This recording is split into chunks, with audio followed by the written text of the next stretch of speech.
Podcast Bancada Azulina. Salve, salve, torcida azulina! Meu nome é Mike Gabriel e sejam muito bem-vindos para mais um programa Bancada Azulina. Bancada hoje para falar sobre a vitória sobre o River do Piauí por 2-0 na quarta rodada da Copa do Nordeste.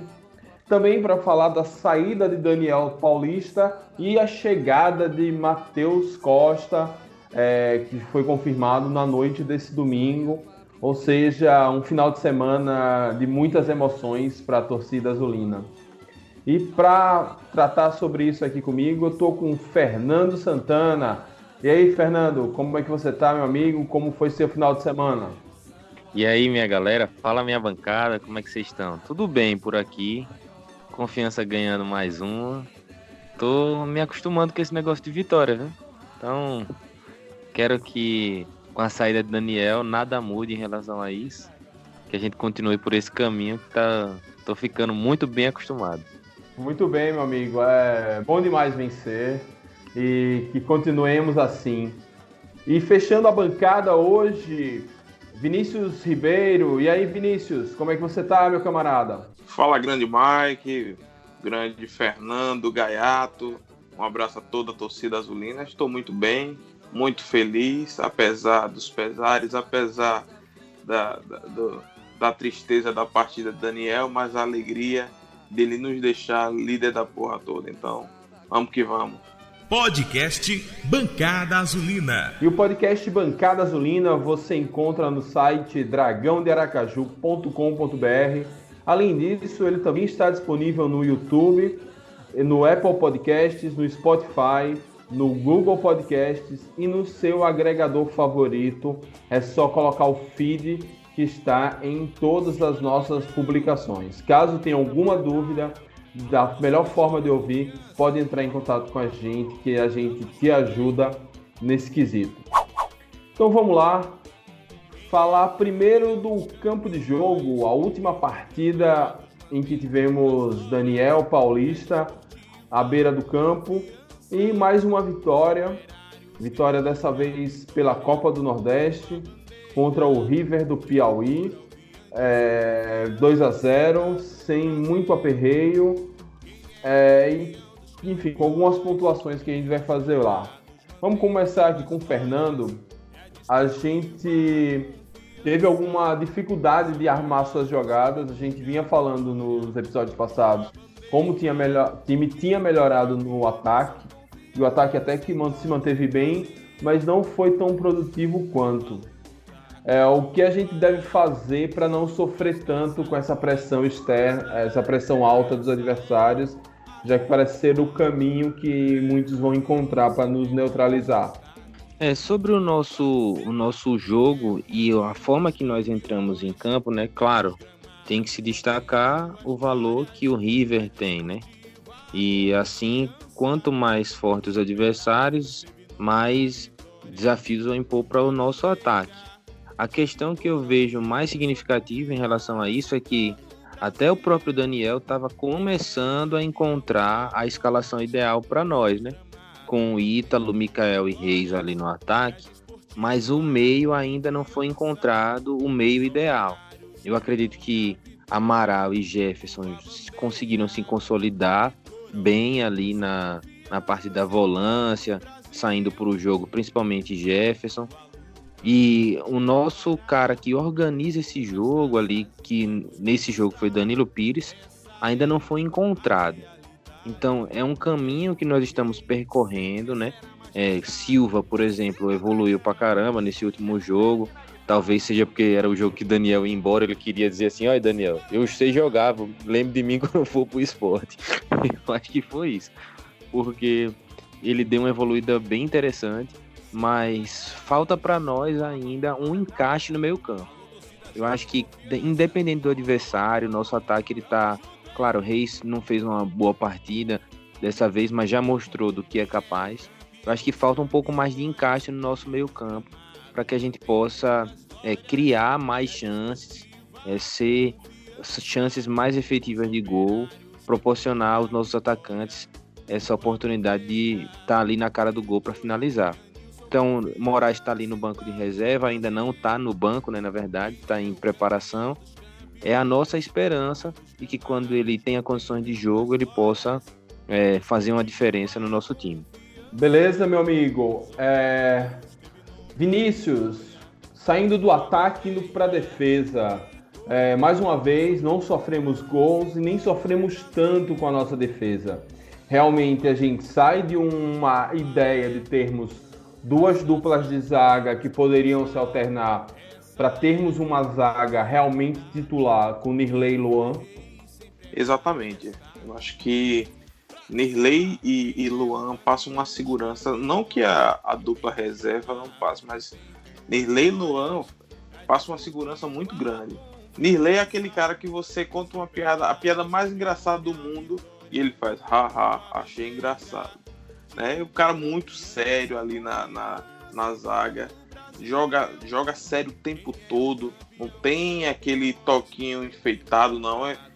Se é pra zagueirar mesmo, é pra dar na titela, como diz no popular. Então, muito boa a dupla de zaga, né? Que também contamos com grandes atuações do lateral direito, Thiago Enes, e ontem com uma atuação de Galo de Silva.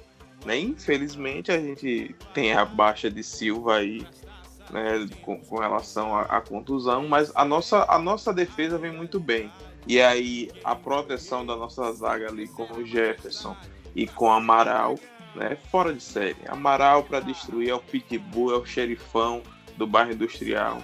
Acho que quando falta a polícia ali no bairro Industrial para fazer a segurança ali, principalmente da ponte à noite, Amaral resolve, porque o homem é brabo, o homem resolve tudo. E Jefferson me encanta a cada jogo. Jefferson é um jogadorzaço, um craque. Fernando não gosta muito de usar a palavra craque, não, mas Jefferson joga muita bola. Ele marca bem, ele com a bola nos pés é muito bom, aparece muito bem na frente, faz gol, já tem 2 gols na Copa do Nordeste. Então a gente tem um sistema defensivo muito bom mesmo, muito sólido, né? E isso é mérito de Daniel Paulista, né? Todos os jogadores da linha defensiva foram trazidos por Daniel Paulista, né? Desde o goleiro, os 2 laterais, os 2 zagueiros, os 2 cabeças de área, são jogadores que foram trazidos por Daniel. Então, mérito de Daniel, que montou essa defesa muito sólida. Então, é importantíssimo ter uma defesa como a gente tem, porque nos garante pelo menos não tomar gol. Se a gente não tomar gol, se a gente faz pelo menos um, como a gente venceu, por exemplo, o Itabaiana por 1-0, né? Mas a gente não tomou gol porque a defesa é muito sólida, mesmo com a defesa reserva. E com a defesa titular tem sido extraordinário. Então, é um ponto forte do nosso time. Espero que a gente continue mantendo essa regularidade. A gente não sofra com contusões para além do que já sofreu. Nós já tivemos baixa com o Nirley, né, que esteve machucado, agora com Silva. A gente sabe que nós temos Amaral, que já tem uma idade uma idade já avançada, né? Ano passado teve já problema de lesão também, mas a gente espera que a gente consiga condicionar bem esses jogadores para que a gente não sofra com essas lesões e continue tendo essa solidez na nossa defesa. Sobre a nossa defesa, eu tenho uma opinião também, que hoje, claro, os caras são muito seguros, mas eu gostaria de ver Nirley e Simon jogando juntos, né? Os 2 jogam pela direita, mas zagueiro tem que saber jogar pelos 2 lados, né? Eu gostaria muito de ver Luan. Eu acho ele um ótimo zagueiro, na verdade, um bom zagueiro, não vou botar ótimo não. Vai entrar na galeria do craque, só ser usado também aí em situações de craque, né? Ele é um bom zagueiro e eu gostaria de ver realmente essa zaga aí com Nirley e Simon para ver se dava uma liga diferente. Luan, eu acho às vezes ele é meio atrapalhado numa saída de bola, num chutão assim, mas que até agora não comprometeu, espero que não continue comprometendo também. Fernando, aproveite que você estava falando e na ausência de Silva, o que a gente faz? Entra com o menino que o substituiu no jogo, salvo engano, Carlos Eduardo, improvisa Everton, que já fez essa função no passado, ou a depender da demora dessa lesão, já tenta providenciar uma contratação? Hoje é difícil pensar, né, nesse horizonte que vai acontecer. O que eu faria, sendo uma pessoa para tomar decisão nesse caso, eu iria com o nosso moleque da base aí. Usaria ele no máximo. A minha segunda alternativa seria trazer Jefferson para fazer ali a lateral esquerda. E aí a gente colocaria a Vila no meio. Faria alguma coisa nesse sentido.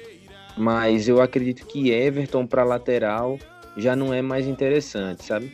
Ele é um jogador que ele para jogar para o meio para frente, ali na lateral, todas as vezes que ele jogou foi quando o time ia muito ofensivo. Então, eu acho que pelo encaixe do nosso time, pela forma como viemos nos apresentando, é um time com muita organização, colocar um moleque hoje numa situação que é situação natural do futebol, estreia pro profissional, já está treinando, é porque tem condição de estrear. Se fosse algo absurdo, o Daniel já teria dado algum ultimato para a diretoria, dizer assim, ó, com esse cara aqui a gente não pode contar de jeito nenhum, providencie outro. Então, eu acho que a gente deve fazer pelo menos o teste, ver se tem condição de jogar no profissional. Ele entrou no jogo, não entrou mal não, assim, era uma estreia para ele, eu não sei se ele já entrou em alguns outros jogos da temporada passada, realmente não tenho essa informação, mas ele não prejudicou no jogo de ontem. Espero que ele consiga resolver, pelo menos até a volta de Silva ou de Altemar, os problemas da nossa lateral esquerda, porque realmente já era algo que era deficitário para a nossa equipe, essa lateral esquerda, com as más atuações de Silva. Quando o cara joga bem, ele se machuca. Então, assim, se esse moleque, o Carlos Eduardo, entrar e já fizer só o arroz com feijão, para mim já tá ótimo, eu fico feliz demais. Ainda sobre essa questão da lateral esquerda, eu tenho uma opinião da seguinte forma.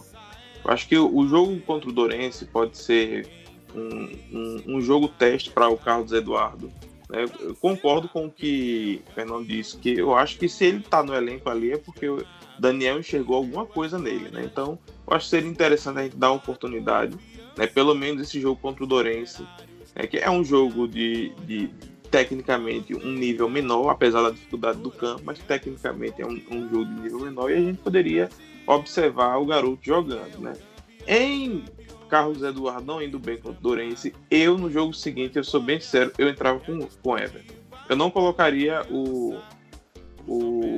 Jefferson, eu colocaria Everton. Everton já jogou muito ali nos tempos de Betinho na lateral esquerda, a gente já viu bastante Everton atuando por ali, inclusive foi destaque na lateral esquerda quando jogou de lateral esquerda, né? Então, em Carlos Eduardo não indo bem, eu colocaria Everton, né? Obviamente a gente precisa providenciar lateral esquerdo. Nós temos 2 laterais esquerdos entregues ao INSS, e aí agora nós temos o moleque do Júnior, que parece ser um bom jogador, né? Pegou poucas vezes na bola, mas quando pegou teve personalidade, tentou tabelar e partir para o fundo. Não foi aquele cara que entrou e ficou escondido, né? Mas a gente precisa ver jogar mais, a gente precisa que ele seja testado.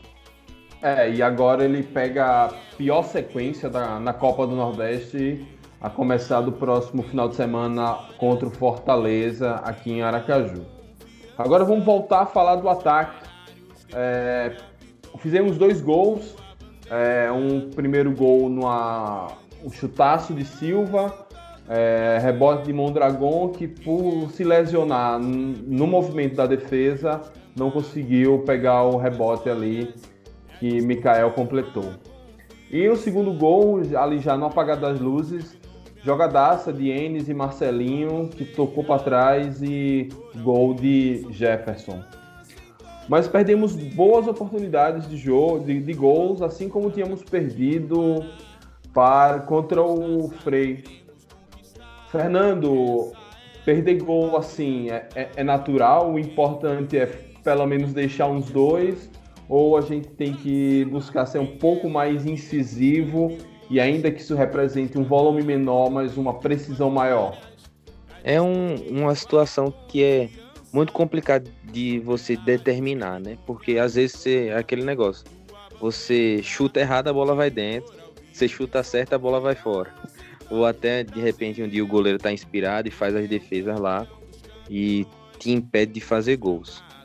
O que eu acredito que para um ataque e para um atacante também, principalmente, é sempre interessante, é ele tá tendo oportunidade de fazer gol, né?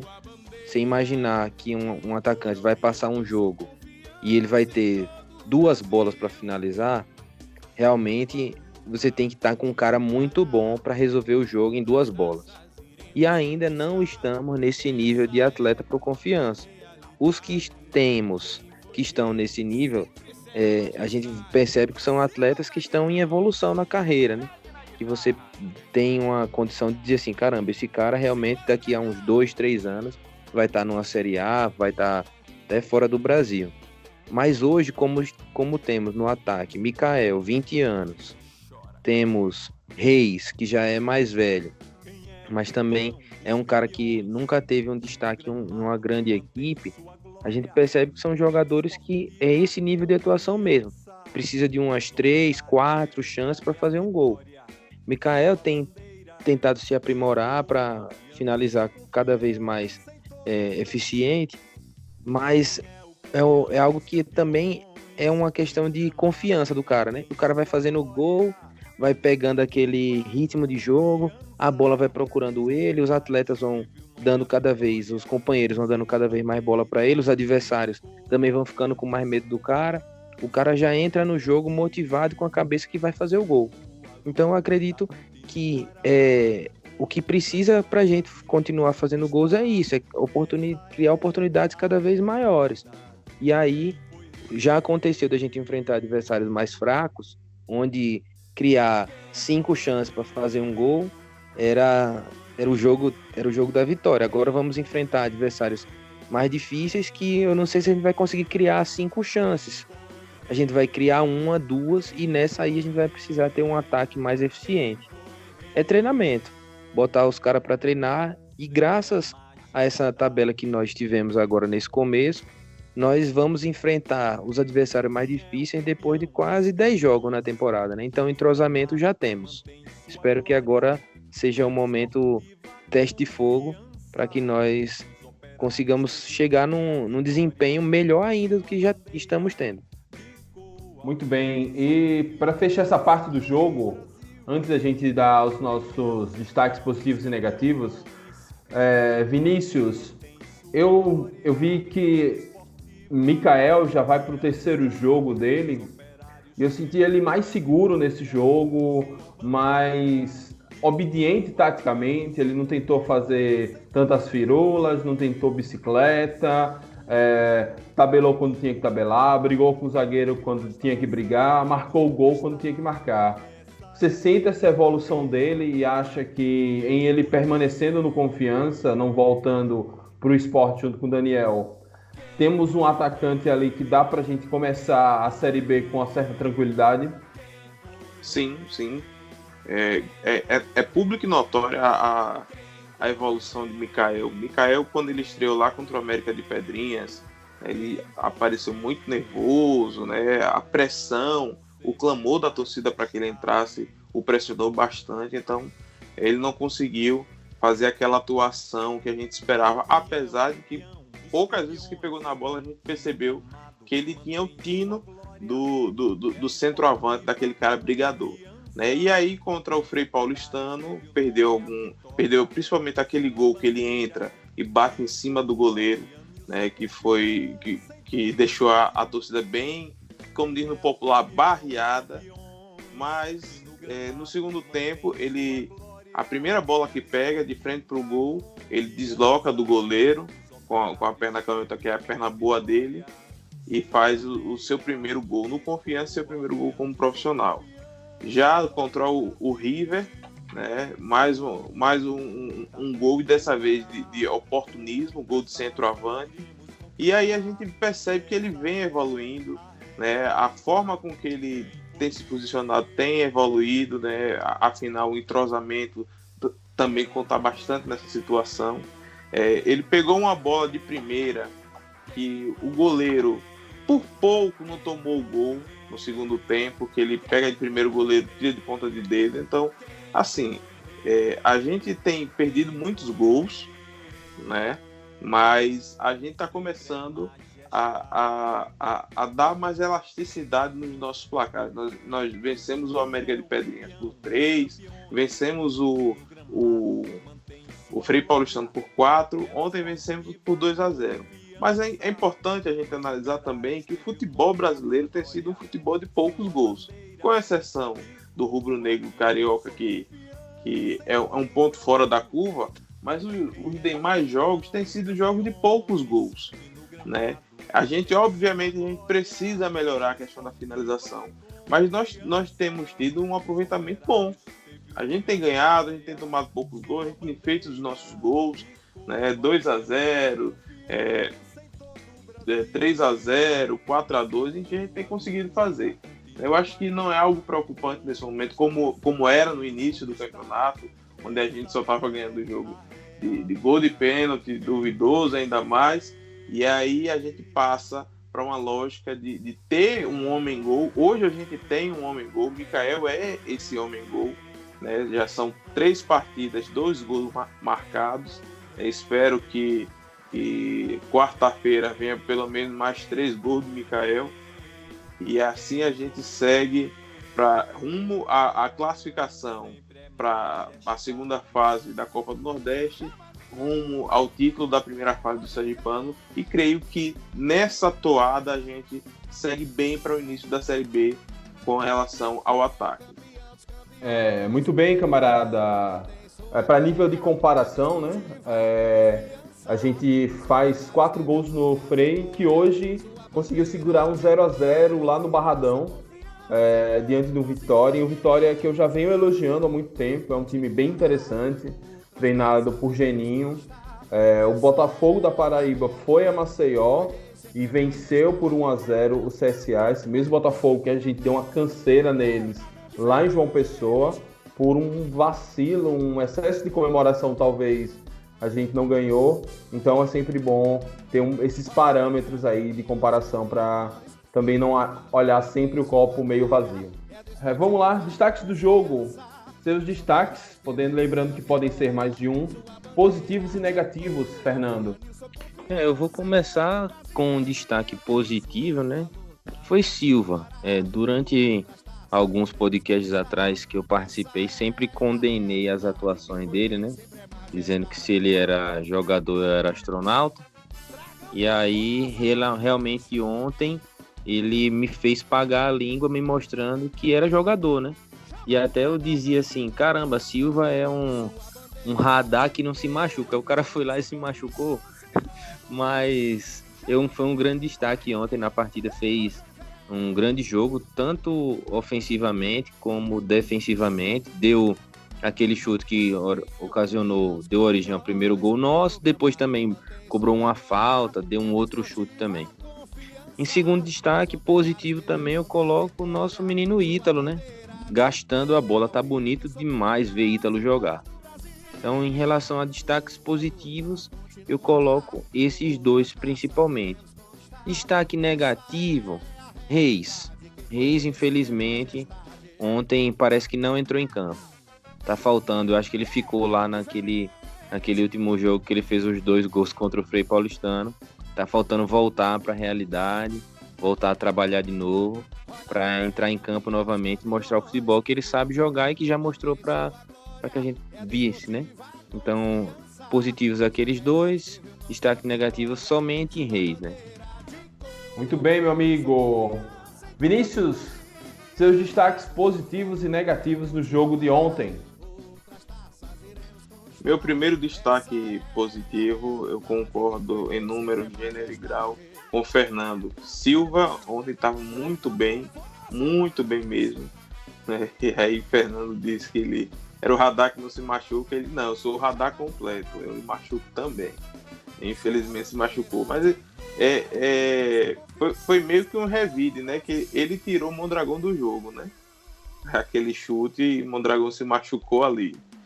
E o segundo destaque positivo que eu faço, também concordo com o Fernando Ítalo. O Ítalo tá dando show de bola. O Ítalo é o homem show do Confiança, né? E ele dá show objetivamente, não é aquele cara que pega lá na pequena área defensiva e dá uma letra, tenta uma caneta. Não, o cara que dribla pra frente, o cara que vai pra cima e busca sempre o gol, né? Então, meu segundo destaque positivo é Ítalo.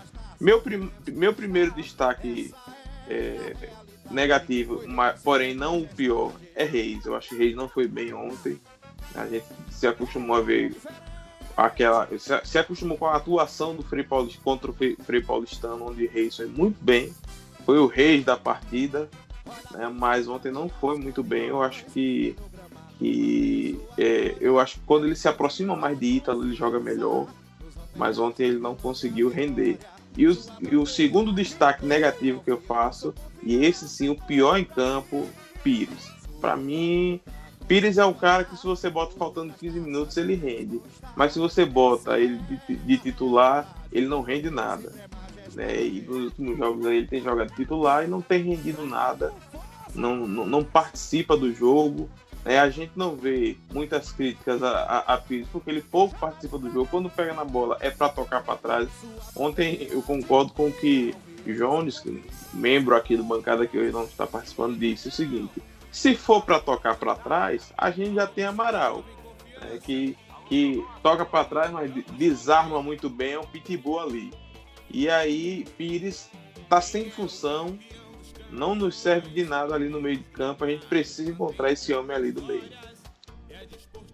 Muito bem, meus amigos. E da minha parte, eu sigo os relatores. Também, menino Ítalo jogou demais.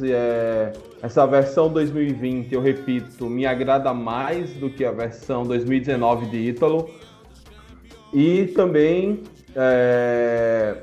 Silva, né, pela boa atuação, pelo rendimento, pelo crescimento dele na temporada. Espero que essa lesão que ele tenha sofrido não seja nada grave, que ele possa retornar o mais rápido possível e manter essa evolução. Finalmente a gente está aí descobrindo por que a torcida do 13 gostava tanto dele. E aos destaques negativos, eu sigo a mesma opinião de Vinícius, Reis, mas Reis tem crédito. E Pires, eu ainda acho que Pires ele tá mal escalado. Acho que Pires, as vezes que ele foi bem, ele jogou ali mais perto da área. Ele ali no meio campo, como um 10 clássico, onde ele precisa conduzir um pouco mais a bola, precisa correr, voltar, não é a dele, ele não tem a força física suficiente para isso. Então, mas quando ele está perto da área, como ele tem um bom passe, bom chute de fora e até uma certa habilidade para driblar, ele pode ser bem útil. Então acho que não dá para descartar ainda Pires, mas eu queria ver ele ali entrando no segundo tempo, enfim, numa mudança tática para ir mais para cima mesmo da defesa adversária, inclusive se ele entrar no segundo tempo tendo mais gás para fazer isso. E, Fernando, lá na base espacial, dá para gravar podcast, porque você vai virar astronauta, porque Silva joga futebol. Dá sim. Tendo internet, a gente faz esse esforço para gravar esse podcast. E eu quero que ele pague minha língua mesmo, assim. Eu faço esse tipo de crítica, mas é torcendo para que o cara melhore mesmo o futebol. E eu queria saber exatamente de vocês que foram no Batistão. Tava lendo aqui sobre o público, né? Deu 3.744 pessoas, com 3.097 pagantes. O que é que tá faltando pro torcedor do Confiança encher o Batistão? Não sei o que é, assim. Estamos líder do Copa do Nordeste, líder do estadual, o time bem. O que é que tá faltando? Vocês sabem me dizer? Tá faltando acabar os bloquinhos de Aracaju. Os bloquinhos têm tirado muita gente do campo. Mas talvez a gente está mais ou menos na média de público do início do ano passado, então eu acho que aquele público fiel do Confiança, boa parte se tornou sócio, né? Nesse sócios aí, triplicou o número, então talvez essa associação em massa aí tenha até estabilizado um pouco essa presença em campo, porque você já não vai lá comprar o ingresso, você já não oferece ingresso para alguém, enfim. Pode ser uma loucura minha, mas vamos ver aí quando passar o carnaval, quando a coisa se estabilizar, se o público aumenta. E aí o Confiança em grande fase tem que ter bom público, independente de promoção, e até porque o ingresso está num preço acessível, basicamente o mesmo preço do ano passado, uma quantidade grande de sócios, então a tendência é que, passadas essas festas e tal, voltem a ter um público um pouco melhor. Ontem em Aracaju tinha 50 blocos desfilando em diversos locais da capital, então tem essa questão aí dos bloquinhos aí interferindo bastante nos públicos. Na rodada passada contra o Frei Paulistano, teve arrastão de Netinho da Bahia na Beira-Mar, que também tirou bastante Netinho, público. que hoje já é vovozinho, né, na verdade, porque já tem tempo que ele era Netinho. E aí tem tirado o público bastante. Ontem, após o jogo, fui com meu filho, com minha esposa, para lanchar num fast food famoso mundialmente, vou fazer merchan aqui. E aí a gente chegou lá, tava abarrotado de gente por conta do bloquinho. A gente saiu de um, foi pro outro, tava cheio também por causa de bloquinho. Então, os bloquinhos têm sido um adversário ferrenho aí contra o Confiança para botar público no Batistão. Beleza, vamos agora à segunda parte do programa de hoje, a saída de Daniel Paulista e a chegada de Matheus Costa ao Confiança. Fernando, Daniel chega o ano passado, o Confiança estava mal no Sergipano, mal na Copa do Nordeste, e o próprio Daniel começou mal, mas ele consegue encaixar o time ali naquele mata-mata para chegar à Copa do Nordeste com o Sampaio. A gente empata aqui, vence lá em São Luís. Depois o time engata uma sequência, salvo engano, de 12 jogos sem perder. Bate na liderança da Série C, dá uma balançada, mas ainda assim se classifica, sobe. Começa a temporada 2020 a toda, sem perder, o time melhorando jogo após jogo. Diante de tudo isso, qual o sentimento que você vê do torcedor em relação a Daniel Paulista?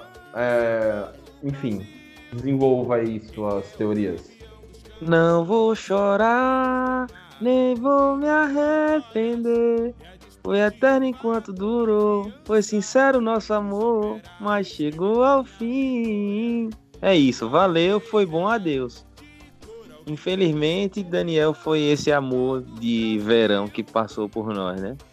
Veio totalmente desconhecido pela massa proletária. Ninguém realmente esperava que ele viesse e fizesse esse trabalho que fez. O fato curioso são os bastidores que ele revelou, né? Com o que foi que fez ele chegar no Confiança. Que foi na verdade, ele se ofereceu para vir, né? E pra gente pensar assim, há um tempo atrás, até os perfis de treinadores do Confiança, né, nessa última diretoria agora, que é a atual, né, também com a transição de Iago, foram perfis diversos, né? Teve Ailton Silva, já medalhão, depois teve Luizinho Lopes, um treinador mais jovem, e teve Roberto Fernandes também, um treinador mais conhecido. Foi girando com Fael Júnior, meu Deus do céu, nem lembro que esse cara treinou Confiança naquele ano. Mas chegou em Daniel de forma dele se oferecerem para o clube, né? Então, saber desse bastidor, para quem não está ciente, Daniel ligou para Roberto Fernandes, pediu uma indicação no Confiança e aí foi feita essa indicação e ele chegou no clube, né? E aí a gente teve realmente essa dificuldade no começo, depois virou a chave, o time encaixou na Série C e aí começamos o ano, na verdade encerramos o ano passado com essa boa notícia da continuidade dele, e ele inclusive confirmou que não era só treinador do time, né? Ele fazia aqui meio um papel de manager, atrás de parcerias, de possibilidade de jogadores para vir por empréstimo, e o planejamento para esse início de temporada foi feito por ele, né? Então, para pensar se tem algo positivo na saída dele, foi como, se eu não me engano, foi até Vinícius que comentou, que era um momento bom, porque agora a gente ainda tem muito tempo para se preparar para chegar lá na Série B, né? Então, a vinda desse novo treinador, que também a gente não conhece, apesar de ter feito um trabalho recente no Sul, mas que não tem nome aqui ainda no Nordeste, é algo que a gente espera que continue fazendo o mesmo espaço, porque se for pensar que foi uma escolha da diretoria, a diretoria não fez boas escolhas há um tempo atrás, a não ser Betinho também, que veio desconhecido, né? Daniel se ofereceu e eu acredito que tem dedo de Daniel também nessa chegada aí desse novo treinador. Mas eu vi até o pessoal brincando com o Sport, chamando o Sport de empatati, empatatá, e quando era para empatar, perdeu. E aí se instaurou essa crise que teve a demissão lá de Guto e a contratação de Daniel. E eles estão levando um treinador que cresceu muito no Confiança, né? Confiança se tornou vitrine para o cenário nacional, cenário nordestino maior ainda. E Daniel fez um ótimo trabalho aqui. O sentimento é de que realmente o tempo dele já não dava mais o que fazer, né? Uma proposta de um clube de Série A, valeu, foi bom, adeus. Beleza, o homem, a fila andou, todo trabalhado no chiclete com banana. Vinícius, esportivamente, foi uma boa escolha de Daniel. Ele vai para o Sport, pegar um time que está na Série A, mas vai pegar um desafio gigantesco, visto a falta de recurso que tem lá no Sport, devido à diretoria anterior ter adiantado muita cota de TV. Então o Sport... A informação que eu tenho, que não é oficial, é que o Sport só vai receber 13 milhões de cota de televisão para bancar o time na Série A. Lógico que esse não é o orçamento do Sport, tem outras fontes de renda.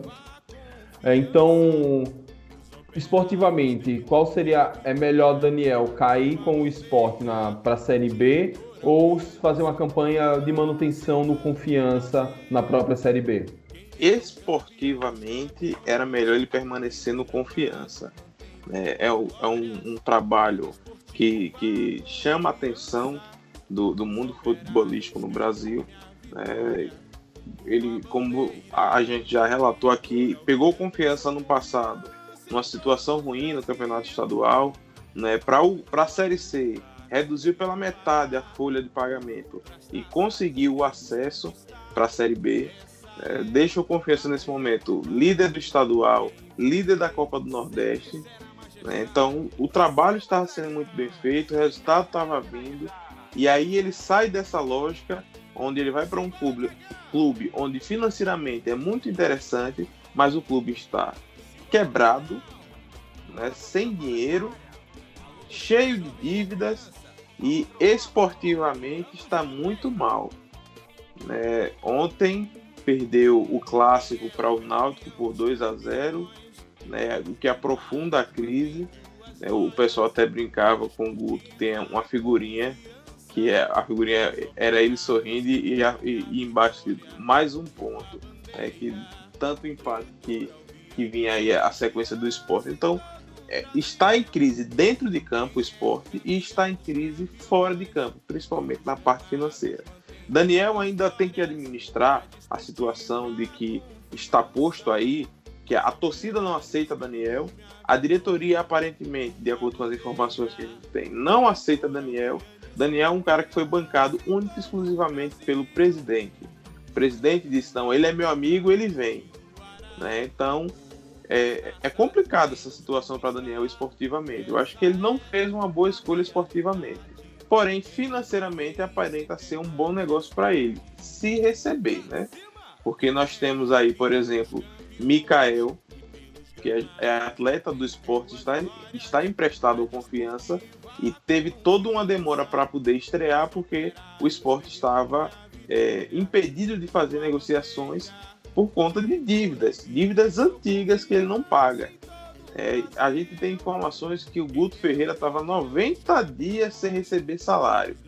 Então pode ser uma opção financeiramente boa, mas desportivamente está mal e até financeiramente está mal, está em crise. Crise dentro de campo, crise fora de campo. né? Mas desejo toda a sorte do mundo a Daniel, né? Que na última rodada aí a gente possa, né, o saudar com 3-0 estrondoso lá dentro da Ilha do Retiro.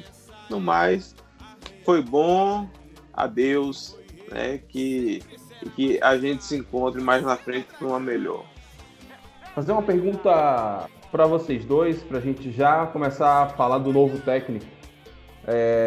Pensando aqui recentemente, Fernando listou os últimos técnicos. Veio o Betinho, que era um técnico jovem, querendo crescer na carreira, e deu muito certo. Veio o Luizinho Lopes, com essa mesma característica, não deu tão certo assim, mas não foi um fiasco. Ele liderou a Série C com um time muito ruim, que só tinha ali Léo Ceará fazendo chover, e acabou depois de uma sequência grande de empates caindo, mas eu considero ele com uma passagem ok.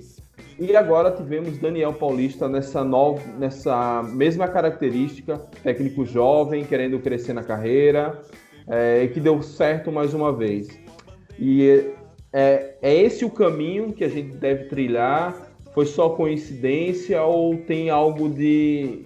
Enfim, podemos extrair aí algo a mais que uma dose de sorte? Eu vou começar dizendo que, assim, eu achei engraçado até o que aquele comentarista Ale Oliveira falou, né? Um cara que fala muita coisa engraçada, mas o que ele diz assim, não, a gente vai ver quem vai ser campeão brasileiro esse ano para ver qual tipo de treinador a gente vai gostar no ano que vem. Isso, né? E para nós, em uma outra escala, chegou um treinador que era com esse perfil e deu certo, então vamos com esse que vai dar certo de novo. Eu não sei se é o melhor caminho, mas eu acredito que treinadores jovens, com a diretoria jovem, pessoas que, no caso, têm um pensamento de evolução, fazem também um benefício muito grande para a cultura que o clube quer instalar dentro de si, que é um clube de evolução, né? Então, eu acredito que esse perfil possa ser muito benéfico para o nosso clube, pensando não só no futebol, mas de maneira geral, né? De uma maneira geral como clube. Vinícius? Então, Mike, eu acho que você esqueceu, eu acho que é Leandro Senna, né? O 2017. Isso, Leandro Senna. Isso mesmo, campeão sergipano. Inclusive. Campeão sergipano, Leandro Senna, que também era um nome novo aí, era auxiliar de Bob Gel e nos deu o título de 2017. Eu acho que a gente precisa se manter nessa linha de técnicos jovens que queiram crescer, que tenham um perfil que seja parecido com aquilo que a torcida espera do Confiança, que infelizmente nossa torcida tem adotado um barcelonismo que é complicado, mas em alguns pontos a torcida está correta. Eu acho que a gente tem que ter um time para frente, eu acho que tem que ter um time competitivo, e eu acho que Daniel Paulista supria bastante essas expectativas. É um cara que pensa um futebol diferente da maioria dos treinadores que por aqui circulam, e eu acho que a gente precisa manter esse perfil. E o que falar de Matheus Costa? Um nome que para mim particularmente era desconhecido até hoje, o início da noite, e aí a gente estava com a pauta pronta, tudo pronto para gravar, e chega a notícia, não precisar demais, sobre Matheus. Agora, ele vem com uma boa história no currículo. Ele assume um Paraná em 2017, ali após a demissão de Lisca, e mantém esse time nos eixos, e esse time consegue o acesso. O ano passado ele assume mais uma vez o tricolor curitibano, e com um time muito fraco ele consegue ali sonhar até as últimas rodadas com o acesso. Terminou em 6º lugar, e também teve uma passagem que eu não me recordo se foi boa, mas provavelmente não, pelo Joinville, que está numa crise ferrada. Então, pelo menos o que eu sei são essas as credenciais de Matheus Costa. Fernando, o que é que você acha do pouco que a gente conseguiu apurar já? é o mesmo perfil de Daniel, dá para sonhar, vai manter a continuidade do trabalho, assim como ele fez com aquele Paraná de 2017. Enfim, teça aí suas opiniões. Matheus, para mim, é um cara desconhecido. Realmente, eu nunca tinha ouvido falar nele. Só foram as pesquisas agora desse meio tempo que foi anunciado para a gente dar um Google rapidinho, ver isso mais ou menos que você já comentou, né? Passagem dele pelo Paraná, depois também pelo Joinville. Também ele foi auxiliar técnico de Agel, né? Em alguns... Agel Fux, né? O treinador. Foi auxiliar técnico. E realmente, assim, de esperar um trabalho dele, time para frente, time para trás, realmente eu não tenho nem ideia do que é que ele vai fazer. Mas, sabendo que é um treinador jovem, que foi companheiro de Daniel nos cursos da CBF, que é um cara que está procurando se aprimorar e estudar, ele pegar um time do Confiança agora, já arrumado, com a comissão técnica fixa, que pelo menos eu acredito que ninguém vai mexer nisso, até porque o próprio Daniel, em entrevista recente, já disse assim que foi uma grata surpresa chegar aqui e encontrar o preparador físico Mancha, falou até do professor Bibi, dizer que é um ótimo auxiliar. Também ele trouxe agora um preparador de goleiros. A comissão técnica está pronta, né? A gente inaugurou uma academia agora com a parte toda de saúde envolvida ali e junta, né? Então eu acredito que o principal que ele vai fazer é não atrapalhar a evolução desse time. Se ele já está ligando para Daniel, já pegou todas as orientações do que fazer em diante, eu acho que se ele não fez, que ele faça. Porque o time está em uma evolução interessante e basta ele não atrapalhar, prosseguir com o trabalho que já foi desenhado, já foi pensado para o Confiança, principalmente nesse primeiro semestre. Aí sim, com um mês de trabalho, 2 meses, a gente vai começar a ver realmente o dedo dele, as decisões dele. Por enquanto, é dar continuidade no trabalho do Daniel e assim eu espero que ele o faça. Vinícius, a escola de treinadores do Sul está em voga hoje no Brasil. O técnico da seleção brasileira é gaúcho. Acho que os 2 técnicos anteriores também eram gaúchos. Então, os treinadores do sul do país, eles têm essa característica de terem uma defesa bastante sólida. E a escola paranaense realmente usa muito a base, né? Se a gente for olhar como entram Atlético Paranaense, Coritiba e Paraná, que são os grandes daquele estado, junto com Londrina, no seu estadual eles costumam usar bastante a base. Essa característica, organizar a defesa e tentar usar a base, lhe agrada? É o que você espera que ele traga para cá? Eu acho que essa questão de usar a base, eu acho que foi um ponto negativo no trabalho de Daniel. Eu acho que ele poderia ter usado mais a base, principalmente no Sergipano. Espero que o Matheus tenha essa característica de botar a base para jogar. Né? A gente precisa ver os moleques da base jogando, a gente precisa fazer jogador. Acho que sai mais barato, nos gera receita futuramente, é muito mais interessante para a gente.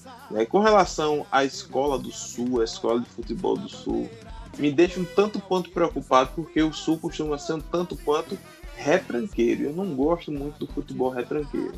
Né? Mas creio que tenha sido uma indicação de Daniel Paulista. Daniel Paulista não é um cara retranqueiro. É um cara que gosta de uma defesa sólida, mas não é retranqueiro. Espero que ele tenha um perfil parecido com o de Daniel Paulista. Né? Também é um completo desconhecido para mim. Não é mais desconhecido porque a internet nos aproxima bastante hoje em dia. E dei uma pesquisada, né? Paraná, creio que até a penúltima rodada da Série B do ano passado brigou pelo acesso à Série A e ele era o treinador, então é uma credencial importante para os nossos objetivos no ano de 2020. Né? Obviamente que não é o nosso objetivo prioritário subir, o nosso objetivo é permanecer na Série B, né? Mas né, de repente os meninos encaixam, né? Deixam o Dragão chegar e quem sabe, né? Mas obviamente a gente tem que pensar com os pés no chão e creio que possa ser, né, uma ferramenta fundamental para que a gente possa alcançar os nossos objetivos no ano 2020. E vamos ver já, né, no sábado contra o Fortaleza, mais um dia para a gente competir com o bloco de carnaval, se o perfil vai ser mantido do time, né? Eu acho que o Fernando foi muito feliz quando ele disse que a principal tarefa de Matheus nesse primeiro momento é não atrapalhar a evolução do Confiança, que é muito grande. A gente vem evoluindo muito e não pode de uma hora para outra mudar tudo, né, por conta do novo treinador que está chegando. Então acho que tem tudo para dar certo, pelo que a gente viu, pelo que a gente pôde pesquisar nesse primeiro momento, né? Espero que possa dar certo. Uma outra coisa que eu estava observando aqui, numa pesquisa também no Google, é que ele integrou a comissão técnica do Fluminense em 2016 com o técnico Levir Coupe. Inclusive no Instagram do nosso treinador agora, ele tem algumas fotos junto com o Levi, até fotos junto com o Daniel, né, que já comentei. E uma outra coisa que eu estava observando é que ele não jogou futebol profissional. Ele jogou futsal, abandonou a carreira nos 15 anos, mas não jogou futebol profissional. Eu queria saber de vocês dois. Vocês acham que treinador que não foi jogador dá certo? Eu, particularmente, acho que dá. Eu acho que dá certo, né? Mas é aquele negócio. O cara que não jogou bola para dar certo tem que ter muito pulso. Porque o cara que jogou bola, né, ele tem as artimanhas do vestiário, conhece muito bem essa rotina. O cara que não jogou, ele tem que se desdobrar para conseguir domar o vestiário de um clube. Mas eu acho que dá certo, sim. Eu acho que tem como dar certo, sim. Também acho que não é um impeditivo para que ele desempenhe um bom trabalho, até porque tem o professor Bibi, que se alguém tem moral nos vestiários do Confiança, esse aí alguém é Bibi. Então, se ele consegue se integrar, e até porque essa função de Bibi, de ser enfim, representar a boleiragem ali no vestiário do Confiança, tem sido bem feita até. Então, não creio que isso seja um impeditivo realmente para que ele desempenhe um bom trabalho. Ainda sobre Matheus Costa, a gente vai tentar fazer um apanhado, um baculejo na carreira dele, e a gente retoma esse assunto no podcast pré-jogo contra a Dourense, que já deve vir por aí, porque o jogo já é quarta e a gente voltou teve uma semaninha aí de respiro, mas já voltou a ter jogo 2 vezes por semana. Então vamos encerrando aqui. Fernando, suas despedidas. Fala aí para a torcida proletária que tem uma semana importante. Vamos lá, minha galera, minha massa proletária. Tá chegando aí mais um momento decisivo para nossa temporada, né? Hoje tivemos a vitória do nosso rival, onde um jogo que eles não colocaram nem 3.000 pessoas no Batistão, mas chegaram à liderança do campeonato. Nós precisamos pontuar novamente, se possível continuar vencendo para chegar à liderança e carimbar de vez o primeiro objetivo da temporada, que é a classificação para a Copa do Brasil. Segundo, nós teremos o maior desafio da temporada até então, né? Vamos enfrentar o Fortaleza, mas aí é uma questão para outra semana, que é no Batistão, que já é um desafio maior com o Carnaval. Mas está todo mundo convidado a acompanhar o Confiança nesses 2 jogos, voltar a ir para o Batistão, encher, para a gente poder fazer com que o nosso time continue evoluindo cada vez mais na temporada. Muito bem, meu amigo, muito obrigado. Vinícius, suas despedidas, sua mensagem aí para a massa proletária. Primeiro eu quero mandar um recado para o pessoal ali da linha do trem, nosso ex-rival, né? Dizer que não se empolguem, vocês têm o mesmo número de pontos que a gente e um jogo a mais. Vocês não são líderes de nada. Espere quarta-feira. Façam o seguinte: compre uma cerveja junto com o Marcão, o goleiro de vocês, que não treina, só bebe cachaça. Ele mesmo disse que quarta-feira vai estar sentado no sofá dele, assistindo o jogo do rival e tomando uma cerveja. Quarta-feira é dia de treino, né? Mas se ele treina bebendo no sofá, a gente explica muito a situação do time dele atualmente. Mas enfim, que a gente possa invadir Dores na quarta-feira que a gente faça um grande jogo, conquiste uma grande vitória, né, para mais uma vez continuar na liderança do campeonato estadual, para que sábado a gente chegue feliz, né, enfrentando a dificuldade dos bloquinhos de carnaval, mas que a gente possa colocar um bom público no Batistão para encarar o maior desafio da temporada até aqui, encarar o todo-poderoso Fortaleza, né, primeira divisão, sul-americana, enfim, é o maior desafio até agora. E que a gente possa, na quarta-feira, invadir Dores e apoiar o nosso Dragão. Pra cima deles, Dragão!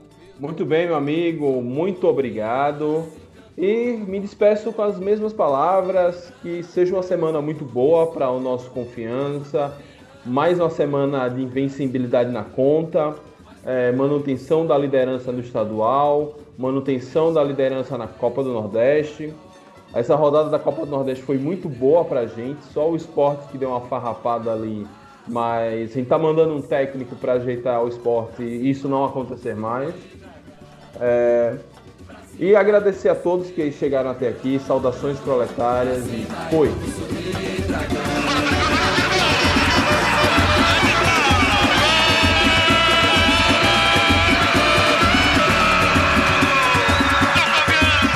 Podcast Bancada Azulina.